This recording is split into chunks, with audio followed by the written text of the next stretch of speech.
여러분 안녕하십니까? 미국에서 보는 한국 강예신입니다.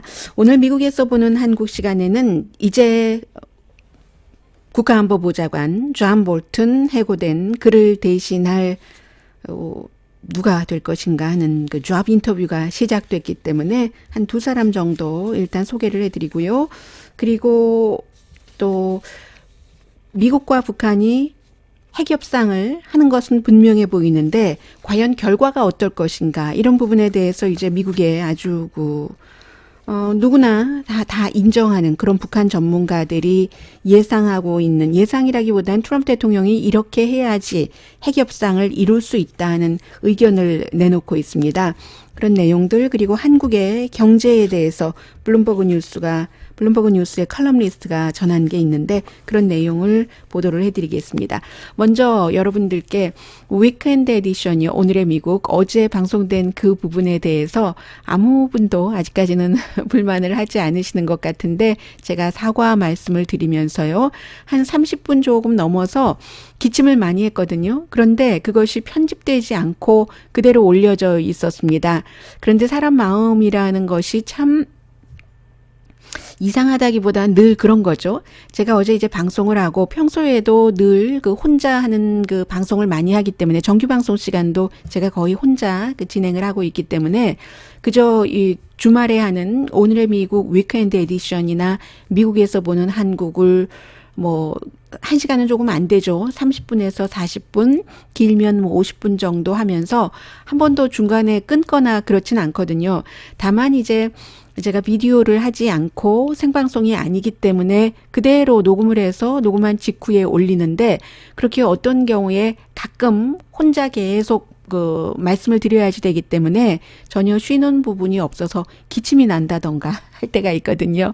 그것을 미처 생각을 못했습니다. 왜냐하면 거의 평소에 편집이라는 것을 없이 하기 때문에 방송도 생방송 그대로 실수하는 건 나가고 그리고 뭐 일반 이렇게 주말에 녹음하는 것도 그저 이것도 일상이고 그 자연스러운 거지 해서 그대로 나가기 때문에 제가 편집하는 것을 깜빡 잊었습니다. 해서 기침 소리가 그대로 났는데 참 묘한 것이요. 처음에는 제가 엄마 집에 가서 이제 한국 분들 추석을 다 끝내셨겠지만 추석이다 하고 엄마 집에 가서 한참 밥 먹고 하다가 생각이 났습니다. 그래서 이걸 어떻게 그 유튜브에서 편집을 할 수 있는가 하고 막 이리저리 찾아봤는데 편집을 할 수 없게 된 것 같아요. 이미 올라간 것은. 그래서 가만히 있다가 나 집에 빨리 가서 이거 편집해야지 된다고 하고 집에 왔는데 그때 너무 이미 피곤해서 누워있다가 잠을 잤습니다. 잠자면서도 계속 그거 편집해야 편집해야지 되는데 하면서 이제 그 새벽에 일어났다가 또 자고 하면서 이게 그 여러 가지 그 심리 가운데서 그런 심리 있잖아요. 처음엔 너무 큰일 날 것처럼 빨리 가야지 돼 집에 했는데 시간이 지나고 보니까 뭐 그것도 자연스러운 것이지 하면서 무서워서 다시 들어보지도 못했습니다. 제가 아주 거칠게 기침을 했다는 것까지는 기억을 하는데 저는 안 들어볼 예정입니다. 그리고 이제 시간이 흐르니까 그것도 면역이 돼서 스스로에게 뭐 그냥 죄송하긴 하지만 사람이라는 게 뭐 오점도 있고 그러는 거지 하면서 그저 아주 거친 기침이었다 하더라도 그것도 나의 가장 미운 모습을 여러분께 드러냈습니다. 화장하지 않고 뭐 평소에도 뭐 화장은 거의 안 합니다만 그런 뜻으로 내버려 두기로 했습니다. 너무 길었어요. 정말 죄송합니다. 제가 여러분들을 최대한으로 아주 그 높게 모시고 싶은데 여러 사정상 그리고 그대로 두기로 했습니다.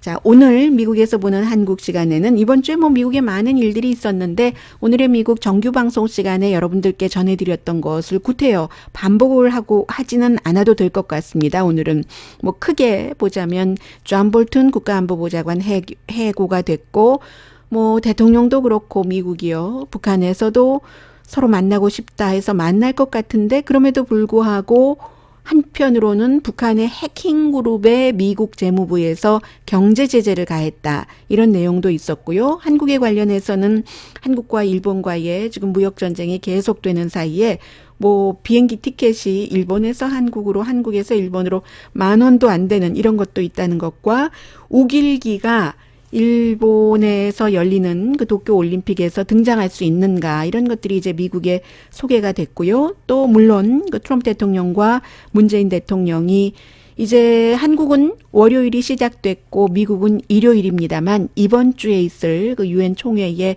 문재인 대통령이 직접 오고 또 트럼프 대통령과 정상회담을 한다고 하니까 그게 이제 다음 주에는 코리안 아메리칸이나 한국 분들에게는 가장 뜨거운 뉴스가 될 것 같고요. 저는 왜 이 내용에 대한 자세한 보도가 안 나오는지 지금 여러 번 지금 방송하기 직전까지 찾았는데도 없었습니다.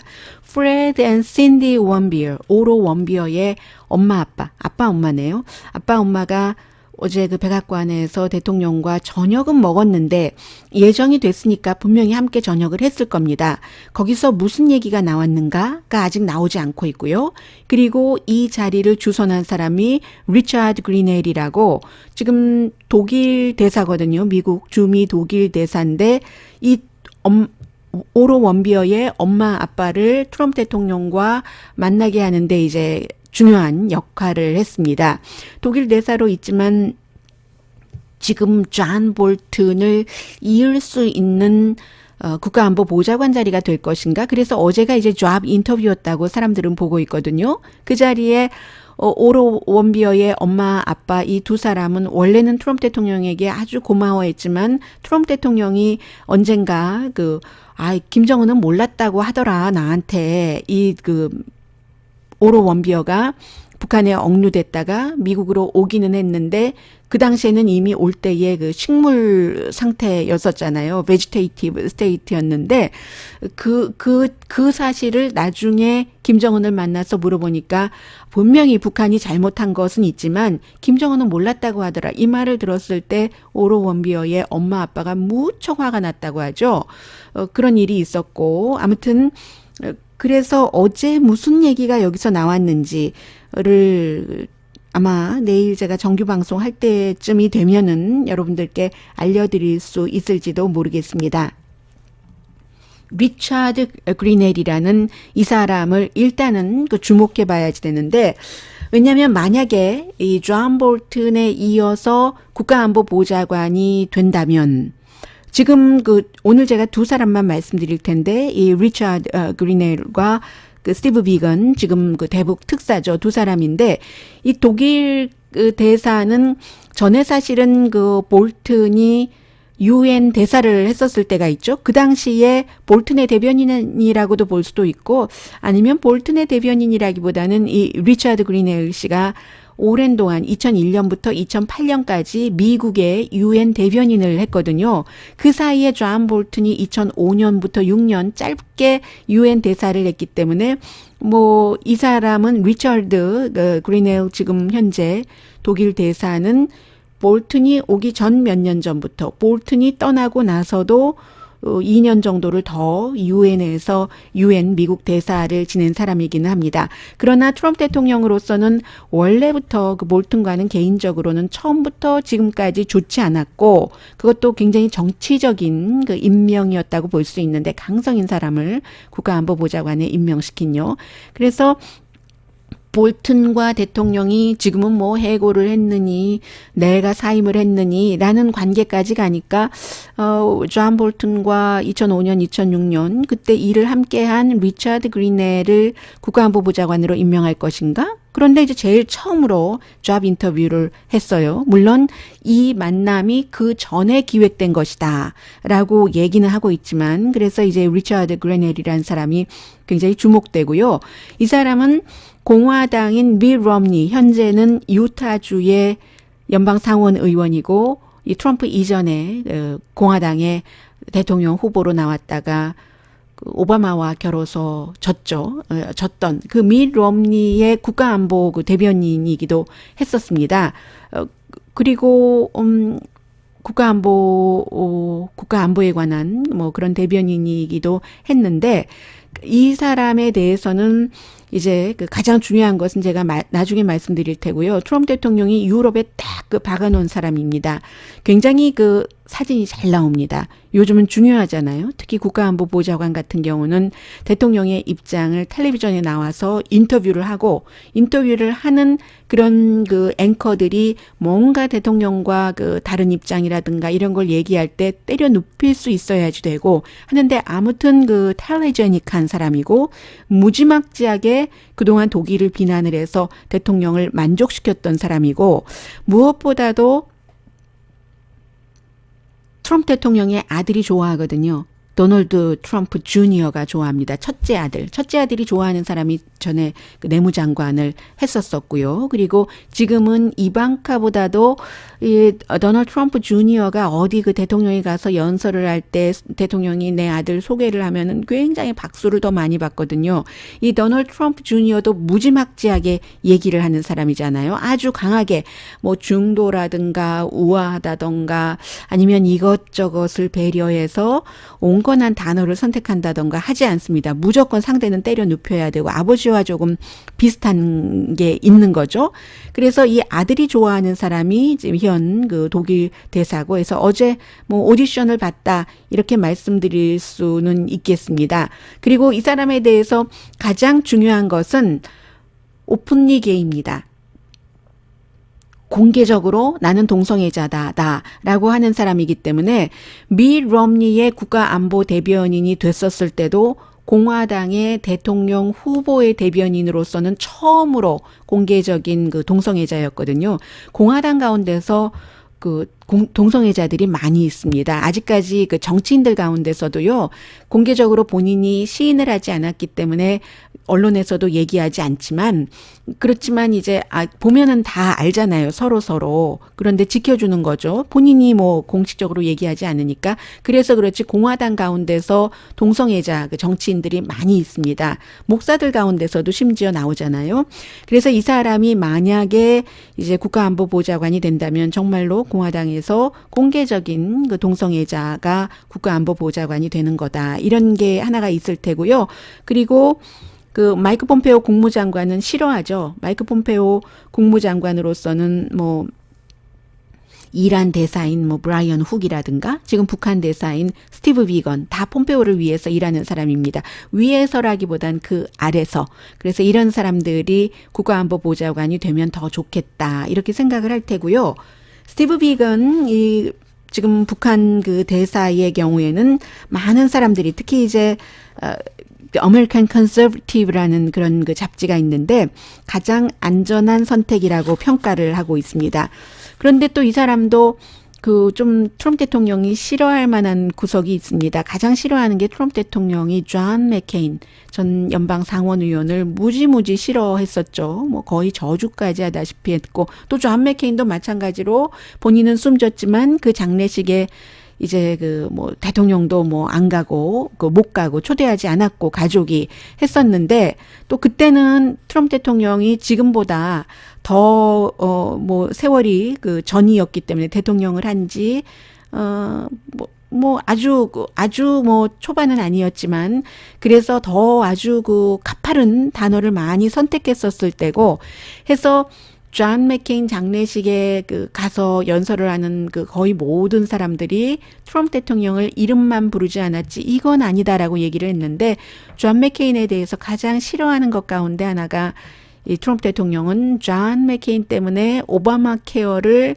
완전히 없애지 못했다라고 생각을 하고 있는 거죠. 그런데 이 스티브 비건이 존 맥케인과 가까운 겁니다. 그 가족과. 맥케인은 이미 세상을 떠났지만 왜냐하면 스티브 비건이 뭐 러시아어도 잘하고 러시아와도 연관이 있고 뭐 사업 이런 관련도 있지만 의회에서 의회 그 정치인들을 보좌하는 일을 많이 하면서 존 맥케인도 이제 선거 캠페인을 할 때 뭐 외교 자문 역할을 하다가 세라 페일린이라는 여성을 존 맥케인이 오바마에게 이겨보기 위해서 오바마는 젊고 자신은 나이가 많고 하니까 세라 페일린이라는 알래스카의 주지사를 여자고 나는 나이가 많지만 이 정도는 나는 돼. 여자를 이렇게 부통령 후보로 할 정도로 하면서 딱 그 세라 페일린을 픽업을 했을 때 알래스카라는 곳이 주지사이긴 하지만 인구가 65만 명 정도밖에 안 됩니다. 로스앤젤레스 도시의 스테이트가 아니라 캘리포니아 스테이트는 인구가 뭐 약 한 4천만 명 되지만 한국 남한보다 한 1천만 명 정도밖에 적지 않습니다. 땅은 뭐 훨씬 크고요. 그런데 이 로스앤젤레스 도시의 인구가 400만 명인데 알래스카는 주의 인구가 65만 명밖에 안 되거든요. 그러니까는 그런 말을 할 수 있는 사람이 주지사가 되는 겁니다. 우리 집 뜰 앞에 가서 이렇게 보면 러시아가 보인다. 뭐 이런 얘기요. 그 세라 페일린에게 외교 정책을 가르쳤던 과외 교사가 스티브 비건입니다. 지금 그 북한 대사요. 그리고 이제 존 맥케인 살아생전 숨진 뒤에 맥케인뿐만이 아니라 가족과도 아주 그 친하게 지내기 때문에 스티브 비건을 지금 국가안보보좌관으로 하기에는 이제 북한 문제와 관련이 있어서 한국 분들은 관심이 많으신데요. 그러는 것에 반대하는 사람들이 많습니다. 대통령을 지지하고 아주 극우적이고 때로는 사실이 아닌 것을 마구 터뜨리는 브레이트바트라는 인터넷 매체는 불만이죠. 지금 뭐 터커 칼슨도 이미 그 다른 그 폼페오 계열인 이란 대사 브라이언 훅을 지지하는 캠페인을 자신의 방송에서 터커 칼슨은요, 그 팍스에 시작을 했는데 비건은 그런 약점이 있습니다. 그래서 이제 트럼프 대통령이 그러면 이거 뭐 예전에 그 HR 맥메스터 그 국가안보보좌관을 해고할 때라던가 아니면 렉스 틸러슨 국무장관을 해고할 때와 지금 존 볼튼 해고는 좀 사정이 다르잖아요. 맥메스터는 해고할 때도 뭐 존 볼튼이 있으니까 뭐 텔레비전에 나오니까 강성인 거 뭐 팍스에 나와서 잘하던데 했고, 그리고 이제 그 렉스 틸러슨의 경우도 뭐 폼페오 내 말 잘 듣는데 뭐 CIA 국장 뭐 지나 헤스펠 시키면 되고 빼오면 되지 했는데 지금은 누구인지 모르고 있고 하니까 지금 15명이나 후보군에 올랐다는 얘긴데, 오늘은 일단 현재 독일 대사 그리고 비건이 좀 앞에 나온다 하는 말씀을 전해드립니다. 그리고는 이제 지금 평양과 미국 트럼프 대통령이 대화를 하기는 할 텐데 누구나 다 확신을 하고 있습니다. 그런데 그 대화에 어떤 결실이 있을까? 결과가 있을까? 여기에 대해서는 누구나 다 현재로서는 굉장한 결과가 나올 거야 라고 생각하는 사람보다는 조금 두고 봐야지 되겠는데, 이렇게 생각하는 사람들이 훨씬 많은 것 같고요. 그 점을 어떤 매체, 어떤 전문가보다도 오늘인가요? 어젠가요? 언젠지는 모르겠는데 보이스 오브 아메리카가 아주 잘 정리를 해놨습니다. 여러 그 전문가들, 정말 전문가 중에 전문가들의 말을 통해서 정리를 제대로 해놓았는데, 보이스 오브 아메리카 한국어판이 있고 영어판이 있잖아요. 그런데 이제 영어 그쪽 부서에서 조사를 해놨는데, 기회는 기회라는 데에는 모든 사람들이 다 의견 일치를 보이고 있습니다. 그래서 이제 그 트럼프 대통령은 본인이 광고하고 말하는 것처럼 훌륭한 협상가는 아니다, 이런 얘기를 우선 그 알렉산더 버시바우가 했고요. 부시 대통령 아래서 그 주한 대사를 했던 사람 기억하시죠? 그리고 또 크리스토퍼 힐도 물론 이제 주한미 대사도 했고, 특히 그 육자회담에 미국 측의 그 대표도 지냈잖아요. 역시 조지 부시 때 대사를 했고, 크리스토퍼 힐 같은 사람은 공화당 대통령 아래서도 민주당 대통령 아래서도 다 일한 사람이에요. 국무부에서 뭐 동아시아 그 태평양의 차관보를 지냈다던가, 뭐 주한미 대사, 북한 문제의 그 협상가, 이게 빌 클린턴, 조지 부시, 오바마 때에 다 걸쳐서 했었던, 대통령은 바뀌지만 이 아시아 문제의 전문가는 바뀌지 않았던 게 크리스토퍼 힐인데, 트럼프 대통령이 항상 비즈니스 했었던 그 경험으로 외교 협상을 하잖아요. 그 딜 메이킹으로 이 같은 북한 핵 협상을 이어간다는데 점점 더 회의적이라는 얘기를 합니다. 또 웬디 셔먼도 마찬가지입니다. 웬디 셔먼은 북한 정책의 조정관으로 일을 했었고요. 그런데 노스코리아 이 정책에 있어서 웬디 셔먼은 이제 빌 클린턴 때였었죠.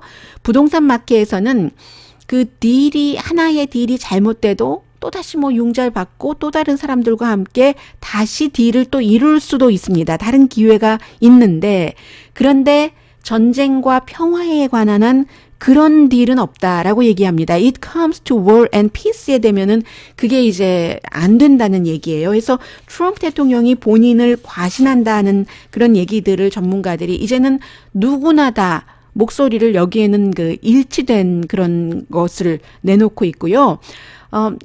그리고 이 내용에서 가장 많이 쓰여진 것이 복합적이다, 복합성이 있다 하는 뭐 complicated, 뭐 complication 이런 단어들을 전문가들이 많이 쓰고 있는데 지금 카네기 멜론 대학교에서도 강의를 하고 또 다른 대학교에서도 강의를 하고요. 카네기 멜론 대학교에서는 그 정치 전략 연구소에서 일하고 있습니다. 바우피슈호프라는 전문가는 대통령의 지금 그 미국 대통령의 세계 리더들과 뭐 거래를 한다던가 협상하는 것을 보면은 당연히 비즈니스 경험이 바탕이 됐는데 그게 부동산 거래잖아요. 파산을 하고 나서도 4번이나 다른 딜이 가능했었던 미국의 모든 은행이 이 대통령, 그 당신 대통령이 아니었지만 더 이상은 이 사람에게 돈을 꿔줄 수 없다 해서 다 돈을 꿔주지 않을 때는 다른 나라에 가서 도이체뱅크 같은 데서 또 돈을 꾸면서 몇십 년을 사업을 이끌어 올 수 있는 게 그게 사업이지만 부동산 업계지만 외교 업계는 그렇지 않다는 얘기를 하고 있습니다. 다시 버시바우 전 대사가 얘기하기를 비즈니스 세계에서의 거래라는 것은 항상 비용하고 그 이해관계와 연관된 이윤 해서 최소의 비용으로 최대의 이윤을 내는 것. 그 이상 그 이하도 아닌데 외교에 있어서는 비용과 이득이 언제나 돈으로 화폐로 계산되지 않는다는 거죠. 그리고 전략을 그렇게만 만들어서 되지도 않는다는 돈만과 관련해서는 외교 협상에서는 아주 다른 요소들이 있는데 그래서 이제 거기에서도 역시 이제 complex라는 단어가 나오는데 it's more complex undertaking or undertaking 대신 뭐 project라는 단어를 쓸 수도 있고요. 다른 나라나 다른 문화와의 그 관계, 신뢰, 그것뿐만이 아니라 내가 협상을 해야지 되는 북한과의 뭐 그런 신뢰, 문화뿐만이 아니라 문화도 굉장히 중요하죠. 북한 사람들은 너무나도 체면을 중요하게 생각하고 있기 때문에 그 얘기는 예전에 그 크리스토퍼 힐이 아주 그 NPR과의 인터뷰에서 자세히 했는데 어떤 때는 단어도요, 미국에서 쓰는 단어가 미국에선 이렇게 쓰이는데 그 단어가 북한 사람들에게는 자존심 상하게 해서 그래서 중간에 실무 협상이 깨진 적도 있었다고 크리스토퍼 힐이 고백을 했었습니다. 플러스 외교적인 협상에서는 북한과 미국뿐만이 아니라 제3국까지 다 해당이 되잖아요. 한국, 일본, 한국은 뭐 제3국이라고 하긴 뭐합니다만 중국, 직접적으로 간접적으로 어떤 순간에 그 나라에서 어머 이건 아니지 하면 또 안 되는 거고 살짝 도와주면 굉장히 힘들었었던 것까지도 다 되고 하는 그런데 트럼프 대통령의 또 하나의 그 마이너스적인 그 외교에 있어서의 요소가 너무나 국제 시스템에 있어서 그 동맹과의 계산을 어떤 그 관계 말씀드린 대로 가치 추구 이런 것은 완전히 그 버려버린다라는 얘기를 브루스 클링어 이제 이분은 전에 CIA 한국에서의 그 부국장도 했었고요. 지금은 이제 헤리티지 재단에서 북한 문제에 관해서 연구를 하니까 굉장히 좀 보수적인 그런 재단에서 일하고 있는 거죠. 이분은 트럼프 대통령의 미국 동맹에 대한 그 거래 시각이 전략적인 목표 이런 것도 필요 없고 공동의 가치 이런 것은 트럼프 대통령의 사전에는 없다는 것. 사실은 제가 지금 말씀드리고 있는 이런 전문가들의 말이 지금까지 간헐적으로 다 여기서 저기서 얘기가 되어 왔는데 지금 중요한 것은 결국은 지금까지 얘기해 왔었던 것이 통일된 목소리로 공통 분모를 찾아가고 있다 하는 말씀을 오늘 드리고 싶은 겁니다. 그래서 이제 한반도에 뭐 방위비 더 내라 뭐 그래서 한국이 더 냈고 또 더 낼 의향도 있다고 하는데도 그것 충분치 않다고 얘기를 하고 있잖아요. 그리고는 이제 또 탑다운 방식도 처음부터 계속 지적을 해드렸었던 건데 물론 개인과 개인과의 관계가 외교에서 굉장히 중요합니다.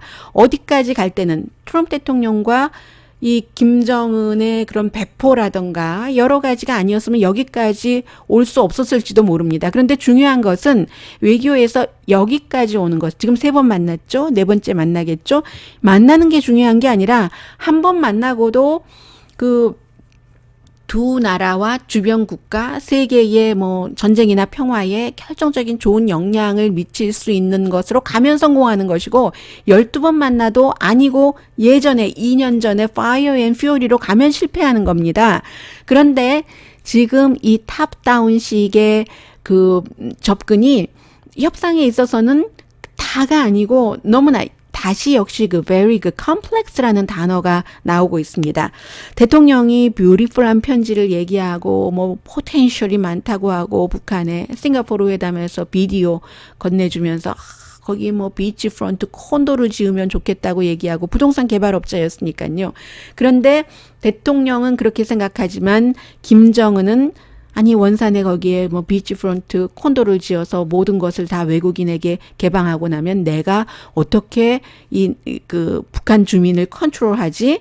북한은 그렇게 믿지 않는다는 거죠. 이런 점들을 지금 전문가들이 웬디 셔먼 같은 사람들이 지적을 했고 하노이 그 정상회담에서 트럼프 대통령이 이제 딱 그 떨쳐 나왔던 그런 것 자체가 빅딜이 얼마나 어려운가. 물론 여기에는 그 존 볼튼의 영향력도 많이 있었고 어쩌면 그보다는 그 트럼프 대통령의 all and fixer 뭐 문제만 잘못되면 들어가서 돈 갖고 해결하고 뭐 먼저 이 돈 넣고 나중에 트럼프 대통령에게 체크 받고 대통령이 되고 난 뒤에 그 배우들 그런 뭐 그렇고 그런 사진을 찍는 배우들과 잠자리 한 것 돈 그 체크 대통령이 되고 나서 이 픽서인 마이클 코엔에게 줬다는 것 아니겠어요?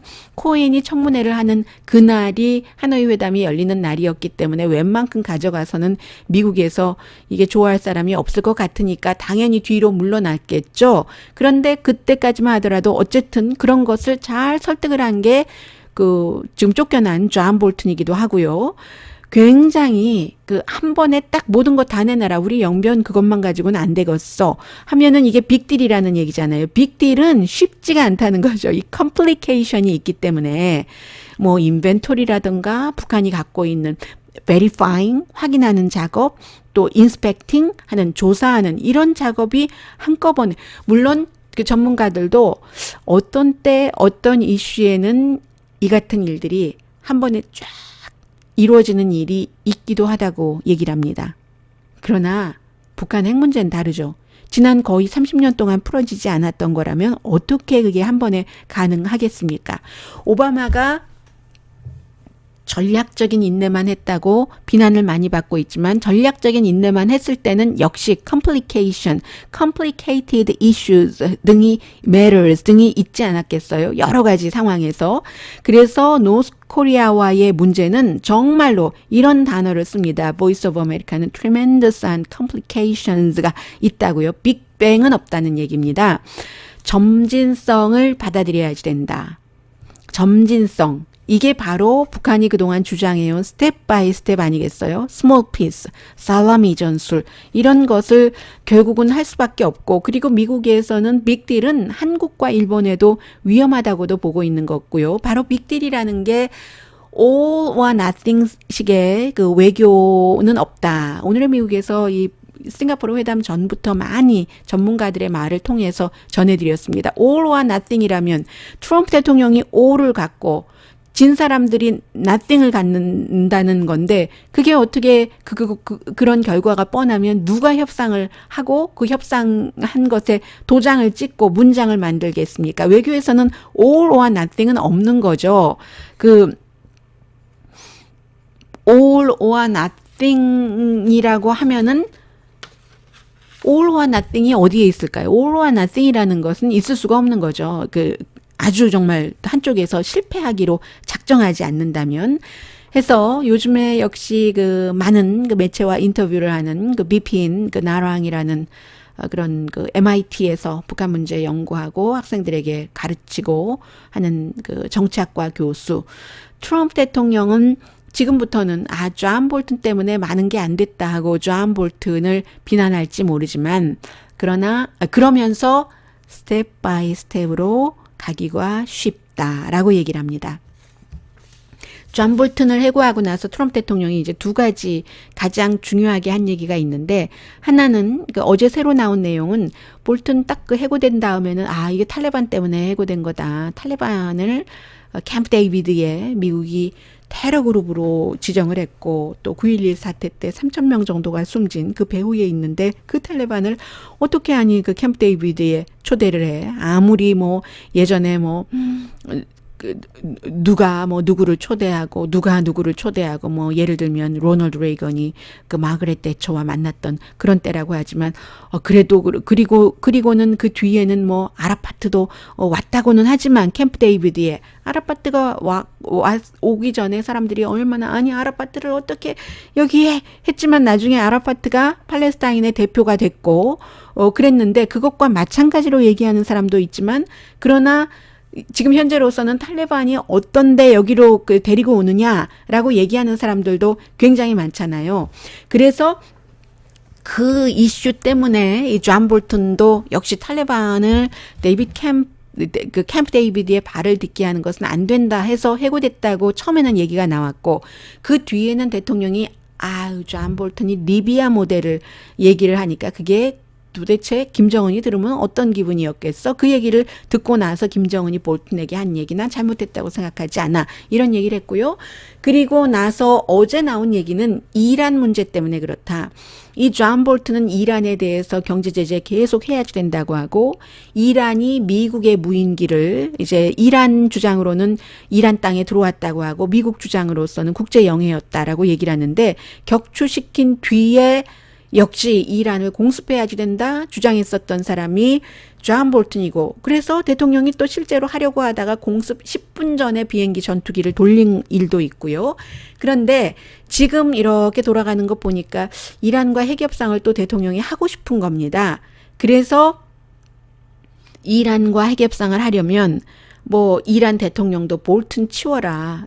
저런 전쟁광이 있는 한 우리가 어떻게 협상을 할 수 있겠어? 라고 얘기를 하는데, 그 이란이 얘기하는 전쟁광은 계속 이란에 대한 경제 제재를 강화하라고 하고, 북한에 대해서도 마찬가지 주장을 했었고요.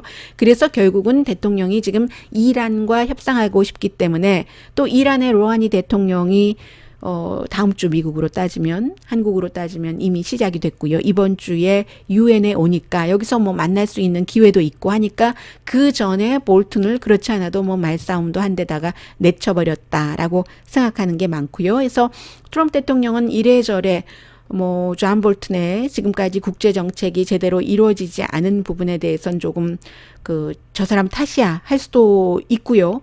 볼튼도 가만히 있는 사람 아니죠. 이미 해고된 지 며칠 되지 않았는데 정치 활동 시작했고요. 본인이 만든 어떤 그 재단 같은 것이 있기 때문에 그런 형태로 했고, 텔레비전에 자주 나오겠죠. 어느 텔레비전이 될지는 모르지만, 전에는 이 국가안보보좌관이 되기 이전에는 팍스에 주로 나왔지만, 저는 이제부터는 리버럴 매체에도 존 볼튼이 나올 가능성이 많이 있다고 봅니다. 리버럴 매체에서도 볼튼을 초대를 할 테고, 볼튼도 자신을 해고한 적개심이 대단한 사람이거든요. 적개심의 에너지가 존 볼튼을 살아가는데 굉장히 뭔가를 주는 것 같기도 한 그런 평가를 받는 사람이기 때문에 이 리버럴 매체에도 초대를 해서 대통령의 외교 정책이 이게 잘못됐다. 아마 북한과 트럼프 대통령이 회담을 4차로 하고 난 뒤에 가장 인기 있는 커멘테이터는 존 볼튼이 되리라고 봅니다.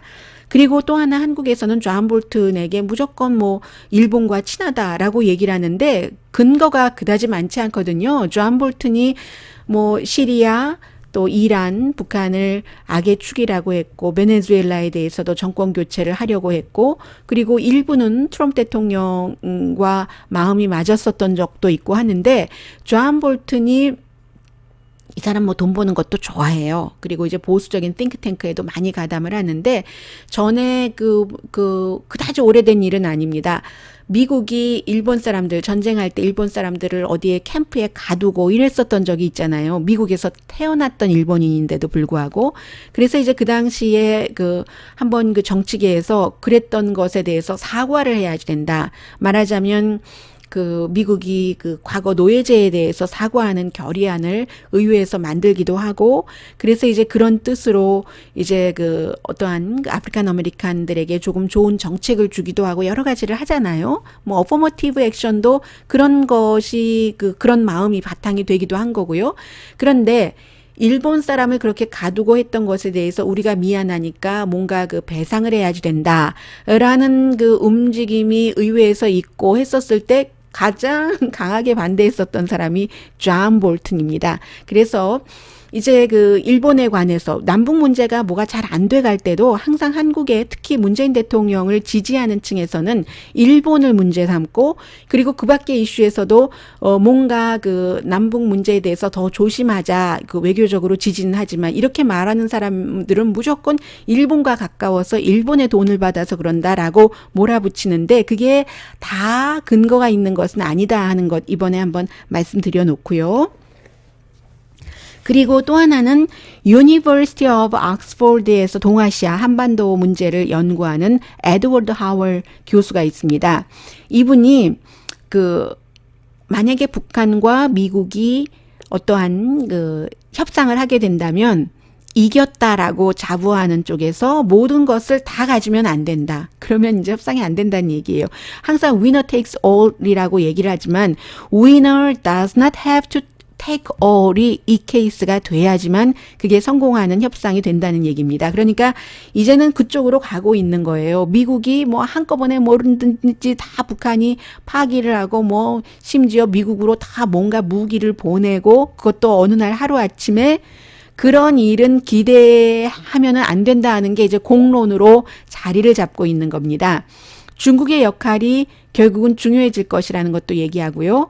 이번에 제가 아마 며칠 전에 방송하는 데서 그 민주당 예비선거 후보 토론회라고 안 하고 예비선거 뭐 투표라고 잘못 말씀을 드렸는가 봐요. 그 3차 예비선거 후보 토론회에서 카멜라 해리스라는 그 후보가 얘기를 한 것처럼 우리 무역전쟁이나 협상을 중국과 하는 것도 웬만하면 살살 해야지 될 때는 살살 해야지 된다. 나중에 북한과의 문제에서 중국이 결정적인 역할을 할 수 있기 때문에라고 지적을 했죠. 그래서 이제 지금 북한을 보면은, 아니 중국을 보면은요, 북한이 뭐 더 길게 잡아선 4월부터 조금 더 길게 잡으면 5월, 짧게 잡으면 5월, 아니면 본격적으로 잡으면 7월부터 지금까지 뭐 한 17번에서 10번, 12번 정도 미사일 테스트를 하는 동안 중국이 북한에 대해서는 아무 말 하지 않습니다. 침묵 그 자체였습니다. 그런데 미국에 대해서는 북한과 잘 협조해라 뭐 이 정도 얘기는 하고 있잖아요. 이러한 것들을 지금 사람들이 지적을 하고 있고, 양측이 양보를 해야 된다. 평양의 마지막 목표는 핵을 가진 국가로 인정받는 것이라는데 거의 모든 전문가가 이젠 동의를 합니다.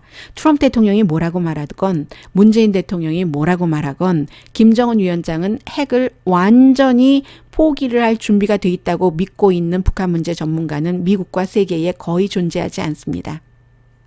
네, 정치적으로 문재인 정권이나 트럼프 정권에서 문재인 대통령을 위해서, 트럼프 대통령을 위해서 일을 하면서 본인도 뭔가 뭐 정치적이 됐건 경제적이 됐건 목적이 있는 사람이 아닌 한 그저 그냥 팩트만 보고 판단을 할 때 김정은 위원장이 완전히 어느 날 갑자기 핵을 전혀 남기지 않고 포기한다고 믿는 그런 전문가는 없습니다. 그렇게 믿고 있는 전문가가 있다면 실력이 없거나 아니면 다른 목적으로 그렇게 말하는 것, 이 두 가지 가운데 하나일 뿐입니다. 아니면 바보거나 세 가지 중에 하나겠죠. 그래서 평양의 마지막 목표는 누가 뭐라고 하든지 핵을 가진 국가로 인정받는 것인데, 목표 자체는 그렇다는 거예요. 어느 정도는 포기를 해야지 되겠죠, 협상을 하려면. 그런데 영변 정도 가지고는 안 된다. 이미 못 쓰게 된 그런 그 시설이잖아요. 그래서 다른 것을 양보를 해야지 된다. 워싱턴도 평양이 한 번에 모든 걸 다 그러면 양보해라. 이렇게 해서는 안 된다는 얘기를 그 에드워드 하웰 교수가 유니버시티 오브 옥스포드에 하고 있고요. 그리고 한국의 그 경제 부분에 대해서는 지금 짧게 전해드리겠는데, 이 내용은 사실 그 매체가 중요합니다. 미국에도 경제 전문 매체 하면은 경제에 포커스를 두죠. 그리고 경제에 포커스를 둔다는 것은 공산주의, 사회주의가 아니기 때문에 미국에서 월스트리트저널이라든가 블룸버그 뉴스라든가 경제에 포커스를 두는 매체는 자유경제를 보다 그 중요시하고, 미국으로 예를 들면은 민주당보다는 공화당의 그 추구하는 것을 더 그 좋아하는 성향이 있다는 것을 전제하면서 이 내용을 전해드리겠습니다. 블룸버그 뉴스의 수리 랜이라는 그런 그 아시아 마켓의 그 칼럼니스트입니다. 지금 한국에 대해서 한국의 투자가들이 걱정하고 있는 것은 억만장자들의 부패보다 더 나쁜 게 사회주의다. 강남 좌파다. 이렇게 표현을 하고 있습니다. 강남 좌파 그대로 그 한국말로 썼어요. 하면서 이제 특히 그 전북대학교죠. 신문방송학과의 강준만 교수. 아무튼 그 강준만 교수 같은 경우에 그런 얘기를 많이 하잖아요. 그 강남 좌파에 대해서 뭐 이분은 유시민 씨라든가, 유시민 전 장관이라든가, 아니면 조국 현 장관이라든가, 진중권 교수라든가, 여러 번, 그렇게, 뭔가 서로 논란, 말싸움 같은 것도 하셨지만, 아무튼, 강준만 교수의 말을, 단어를 표현을 해서 책에 나왔다면서요. 강남 좌파가 더 걱정스럽다기보다 투자가들은 강남 좌파를 더 위험하게 본다는 거죠. 부자 엘리트들의 사회주의 정책.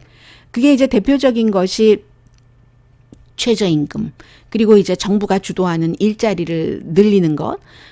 그런데 이제 문재인 대통령이 최순실과 박근혜 전 대통령 그 사이에 뇌물 스캔들 이런 것 때문에 대통령이 됐고, 재벌 개혁을 부르짖었고, 한국에서 좌파 쪽의 대통령들이 재벌 개혁을 부르짖고 어느 정도 그런 것을 성과를 이룬 것도 사실이다. 그런데 이제 이번에 강남 좌파 하면서 조국 장관의 케이스에는 이게 또 이슈가 됐다. 이 내용은 이제 살짝 한 문장으로 지나갔고요.